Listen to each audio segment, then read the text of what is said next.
3 students discovered something in their high school basement that was never meant to be found. The security footage showed something that the school board tried desperately to hide, but the truth couldn't stay buried forever. Sarah Miller couldn't shake the feeling that something was wrong at Westbrook High School. It started on a Thursday evening in November 2019, when she and her friends, Mike and James, were packing up after their weekly photography club meeting. The school hallways had fallen silent, with only the distant hum of the janitor's floor buffer echoing through the empty corridors. Sarah was putting away her camera when Mike grabbed her arm. "Look," he whispered, pointing down the main hallway. The heavy metal door leading to the school basement stood open, a door that had been locked every single day for the past 3 years they'd attended Westbrook High. "It's probably just the janitor," James said, but his voice trembled slightly. Mike was already walking toward the door, his camera in hand. "Come on, this is perfect for our urban exploration project." Sarah knew they should leave. Every student at Westbrook knew the basement was strictly off-limits, but curiosity got the better of her, and soon all 3 of them were standing at the top of the concrete stairs, their phone flashlights cutting through the darkness below. The stairs creaked with each step, the sound echoing off the damp walls. The basement air was thick with the musty smell of old paper and something else, something metallic and strange. Their flashlight beams revealed rows of rusted filing cabinets and broken desks, all covered in a thick layer of dust. "Over there," Sarah whispered, pointing to the far corner. Unlike everything else in the basement, one section of wall looked newer, with fresh paint covering what appeared to be a recently installed metal door. But what caught their attention wasn't the door itself. It was the fact that it stood slightly open. James pushed it gently, and it swung inward with a low groan. Inside, they found a room that couldn't have been more than 10 feet square. Metal shelves lined the walls, loaded with boxes marked with dates spanning back to the 1980s. But one box was different from the others, newer, with crisp lettering that read, "Incident Reports, 1987, sealed." Mike lifted the box from the shelf. Inside, dozens of handwritten statements filled manila folders, each one dated between September and December 1987. Sarah picked up the first folder and began to read. Statement from Jennifer Hayes, grade 11, December 10th, 1987. "I was staying late for drama practice when I saw it. At first, I thought it was Mr. Peterson, the night janitor, standing at the end of the hallway. But when I looked again, I realized it was too tall to be him. The figure must have been at least 7 feet tall, and it moved wrong, like it was gliding instead of walking. When it turned toward me, I ran. 3 other students have gone missing this semester. I don't want to be next."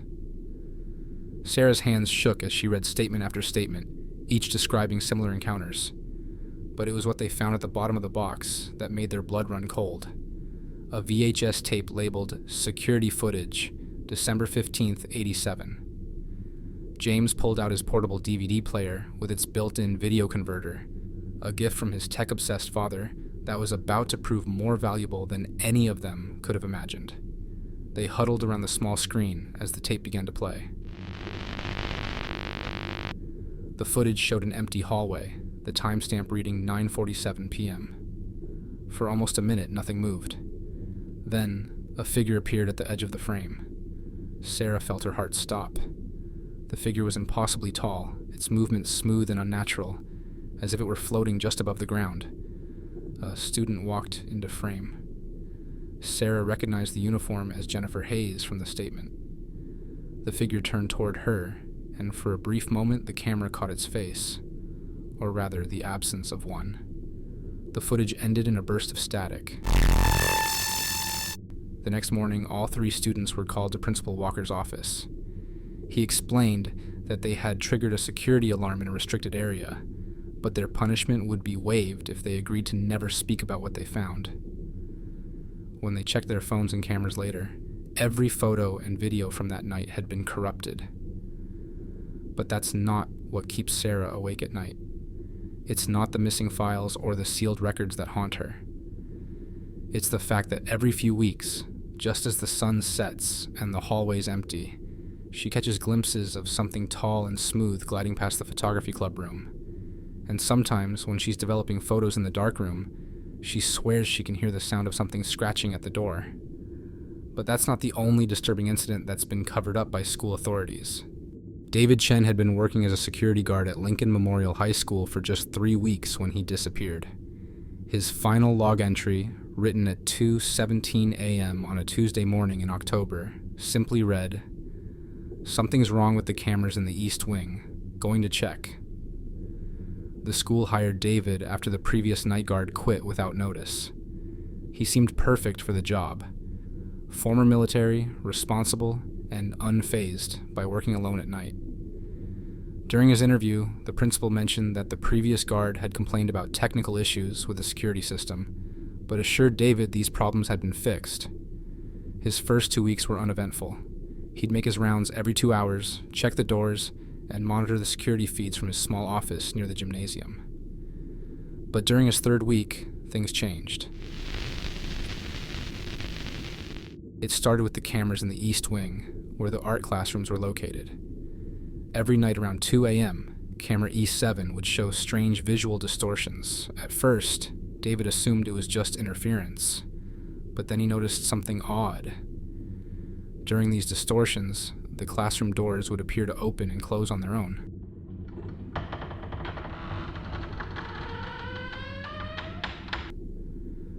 On his 4th night of investigating these disturbances, David noticed something else. When reviewing the footage, he saw what looked like chalk dust floating in the air, forming patterns. But it wasn't random.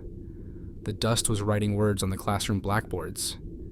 He saved the footage and enhanced it, frame by frame. The words were always the same. "Join us in art class." The head janitor, Mr. Rivera, had worked at Lincoln Memorial for over 20 years. When David showed him the footage, the color drained from his face. "You need to know something about the East Wing," he said. In 1983, there was an accident in the art room, a gas leak, the teacher and 5 students. His voice trailed off. "What happened to them?" David asked. "They were found at their desks the next morning." The official report said carbon monoxide poisoning. But the strange thing was, Mr. Rivera hesitated. They were all still working on their art projects, like they never even knew anything was wrong. That night, David decided to investigate the art room himself. The security logs show he entered the East Wing at 2:17 a.m. The camera footage shows him walking down the hallway, flashlight beam bouncing off the walls. He reaches for the art room door, and then the video distorts. When the image cleared 30 seconds later, David was gone. But the blackboard wasn't empty anymore. Written in fresh chalk were the words, "Welcome to art class." The police investigation found no signs of forced entry or struggle. David's flashlight was sitting on the teacher's desk, still turned on. And on every student desk in the room, there were fresh art projects. 6 identical charcoal drawings of what looked like a security guard sitting at a desk, working on something in the dark. The school sealed off the art room after that, but sometimes late at night, camera E7 still shows chalk dust dancing in the air, writing messages that the morning staff quickly erase before students arrive. Nobody at Roosevelt Elementary thought twice about Mrs. Harris when she first arrived as a substitute teacher for room 205.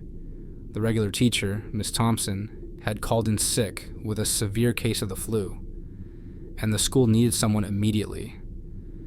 Mrs. Harris seemed perfect, always smiling, soft-spoken, and the children appeared to love her. It wasn't until the 3rd day that the first parent complained.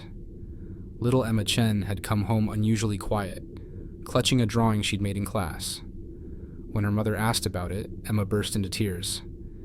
The drawing showed a tall figure labeled Mrs. Harris, but instead of the gentle, middle-aged woman who'd been teaching the class, the figure in the drawing was impossibly tall and thin, with long, sharp fingers and eyes that Emma had colored completely black. "That's what she really looks like," Emma insisted, "but only when she thinks we're not looking." The next day, 3 more parents came forward with similar stories.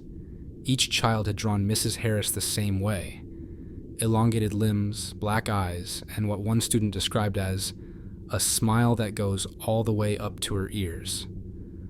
But when the parents came to observe the class, they saw only a normal, pleasant-looking substitute teacher. Ryan Martinez, a usually outgoing second grader, refused to raise his hand in class anymore. "She picks who she wants to answer," he whispered to his best friend during recess. "And when she points at you with those long fingers, you have to tell the truth. Not just the answer to the question. Everything. All your secrets." By the end of the week, the children's behavior had changed dramatically. They sat perfectly still during lessons, answered questions in flat, monotone voices, and spent recess standing in a perfect circle, whispering among themselves. When the school counselor asked what they were discussing, they all gave the exact same answer. "Mrs. Harris is teaching us special things." The principal, Dr. Roberts, decided to review the classroom security footage. The video showed Mrs. Harris teaching normally, but there was something odd about the timestamps. Every day there was a 10-minute gap in the footage right after lunch. When questioned, Mrs. Harris explained that she gave the children a short meditation period to help them focus on afternoon lessons. On Monday morning of the second week, Miss Thompson returned from her sick leave. But when she opened her classroom door, she found all 23 students sitting perfectly straight at their desks, staring at the board where hundreds of identical drawings were pinned up, all showing the tall, dark-eyed figure of Mrs. Harris. The substitute teacher herself was nowhere to be found. The school's records showed no contact information, and the agency that supposedly sent her had no record of Mrs. Harris. The only trace of her existence was a note written on the blackboard in unusually sharp, angular handwriting. "Thank you for letting me teach your children. They learned their lessons well." The children eventually returned to their normal selves, though none of them could remember what happened during those meditation periods. But to this day, if you visit room 205, you'll notice something strange. All the students keep their eyes fixed firmly on their desks when answering questions, afraid to look up and see who's really standing at the front of the class. And sometimes during parent-teacher conferences, parents swear they can see their child's artwork changing on the walls. The pictures slowly morphing to show a tall, thin figure with black eyes and a smile that stretches just a little too wide.